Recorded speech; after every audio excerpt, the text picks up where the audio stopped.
Senator Lindsey Graham introduced federal legislation that would ban abortion after 15 weeks nationwide, with exceptions only in the case of rape, incest, or if the pregnancy is endangering the life of the mother. Let's watch. Here's what I think. I think we should have a law at the federal level that would say after 15 weeks, no abortion on demand, except in cases of rape, incest, to save the life of the mother. And that should be where America's at. And what would that mean if we adopted that position? The next chart. Where are the chart people? If we adopted my bill, our bill, we would be in the mainstream of most everybody else in the world. The Wall Street Journal is out with new polling on the issue. 60% of voters said abortion should be legal in all or most cases, up from 55% in March. 29% said it should be illegal, except in the cases of rape, incest, and when the woman's life is endangered, compared to 30% in March, where just 6% said it should be illegal in all cases. And more polling shows that the Dobbs ruling has given an incentive for Democrat and independent voters to hit the polls come midterms. 83% of Democrats say they are more likely to vote, while 53% of independents responded similarly. And another poll showed that 62% opposed an abortion ban at 6 weeks of pregnancy that only included an exception for the health of the mother. And 57% opposed a ban at 15 weeks with the same exception. Meanwhile, 77% opposed banning women from traveling to other states to seek out an abortion. And 81% were against banning all abortions. So it does seem like there is a ratcheting up here. Obviously, currently there's a viability line that most states have respected that sets limitations on getting an abortion at 22 to 24 weeks.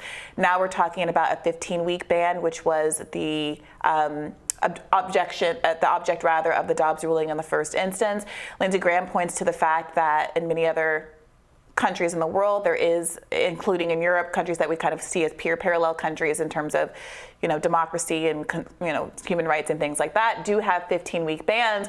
But of course, part of the reason why we did have a longer tail in the Roe ruling, part of why the justices decided to have a viability line instead of a shorter timeline is because, unlike in those countries, it's harder for women in America to access health care because we don't have a universal system. Yeah, I don't understand why Lindsey Graham brought this up at all. It seems like if you're looking at the polling, pretty clear that, and the change in just Republican fortunes over the last few weeks and months as a result of Dobbs, this is not an issue that voters want to be talked about, or rather, that voters don't want abortion restrictions. At the federal level, look, I think the 15-week ban and then further exceptions down the line, like Graham says, it's not an extreme policy. It's one other countries do have.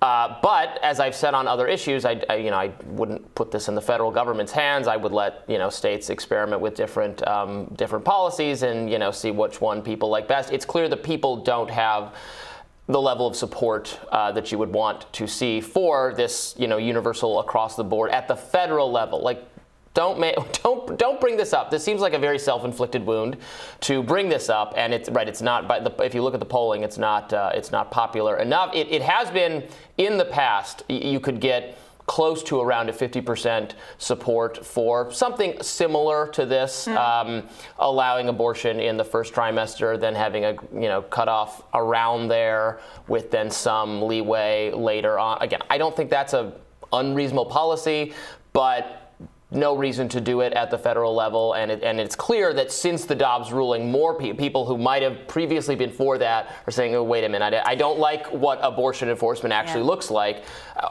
What it would look like at the federal level would be even more of a disaster. Yeah, I mean, states' rights. Where is this gone? And I wonder about this polling question. So often when we talk about progressive policies, there's the rejoinder that, it's not as popular as it seems.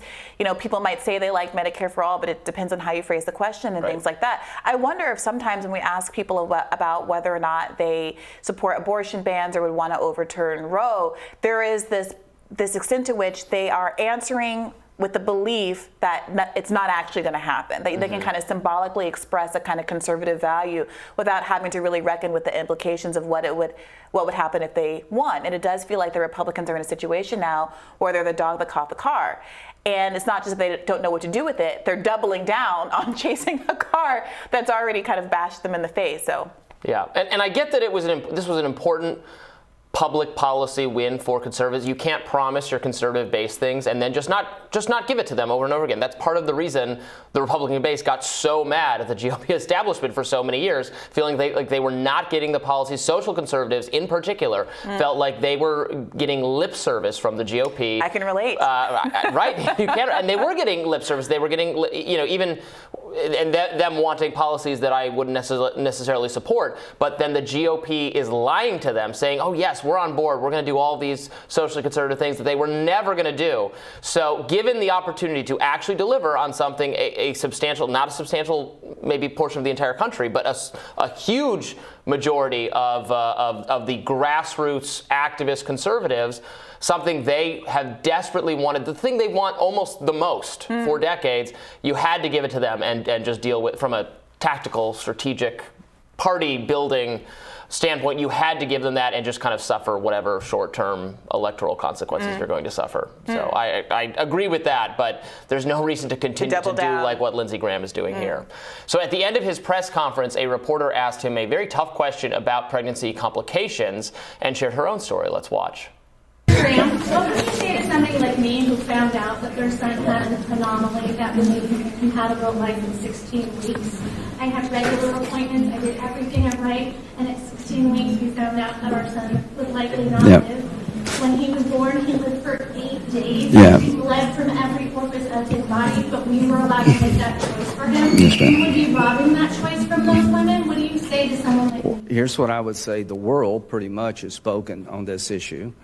The developed world has said at this stage into the pregnancy, the child feels pain, and we're saying we're going to join the rest of the world and not be like Iran. As to your particular case, there'll be exceptions for life of the mother and rape and incest. But There are exceptions in this bill. well, ma'am, there were 55,000 abortions after the 15-week period. And I think we're resolved to get America back in line with the rest of the world. And we won't know where America is until we vote, until we debate. And so to my Democratic friends, you're going around calling all of us every name you can think of. We're a bunch of wackos. Your idea is wacko, not ours. Let's vote. Let's vote. Give me a chance to vote on this bill.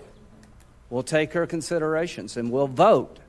Now, I guarantee if we have a debate on the floor of the United States Senate where we can explain what we're doing versus what they would do, we'll do really well with the American people. And over time, God willing, we're going to be like the rest of the world and not like Iran at the federal level when it comes to abortion. We're going nowhere. Thank you very much. Again, I don't think the policy, and I'm sure you disagree, but he is right that like a 15-week kind of cutoff is the norm in some of our peer countries. France, for instance, I think it's a 14-week cutoff. I think it is. He is right that is the sort of moderate policy, the moderate in between that other countries do. I just would let states experiment with it because I prefer. I actually do believe in states' rights, and for contentious public policy questions where there are a wide range of opinions, where I myself have unsettled views about the subject, I would leave it to more local authorities to enact whatever the median will of the actual citizen of that state is. So I think part of the issue is that there is suddenly an interest in what's going on in the other parts of the developed world where they also have more in the terms of social safety supports and a healthcare system than American women actually have. And again, part of the reason why we have the longer time for people to go and get abortions because the Supreme Court justices in the 1970s understood that it took American women longer to get health care because we don't have the same provisions. So if there's this interest in modeling the United States after much of the world, Scandinavia, et cetera, I say let's go whole hog. Let's have universal health care. Let's do what America is unique among developed nations and almost all nations in doing, and go ahead and sign on to the Universal Declaration, the UN Convention on the Rights of the Child, which we don't sign on to because it requires we guarantee certain things like housing for kids that we won't do in this country as a human right. Moreover, I think that ultimately Graham is going to have to get past the reality that he has a woman in the audience telling him that she, at 16 weeks, doing everything that she was supposed to do with a wanted pregnancy, found out that her child was going to live a life of extreme pain in the short term, bleeding from every orifice, and that his ban would have prevented her from being able to make the choice of whether or not to terminate that pregnancy or not. And he looks her in the eyes, and all he can do is repeat this line about not wanting to be Iran. Well, a lot of people would think that articulating often considered to be a religious objection to having the right to terminate a pregnancy at an earlier time is imposing your religious views on the country in the way that is similar to Iran, not letting people freely in states make their own decisions. All right, well, I can't wait to argue with you in your radar coming up next. Well, we don't know if it's an argue one. We could completely agree about student debt. Is it about The Legend of Zelda? Oh, it's about student debt. Never mind. Okay, let's do it. More Rising right after this.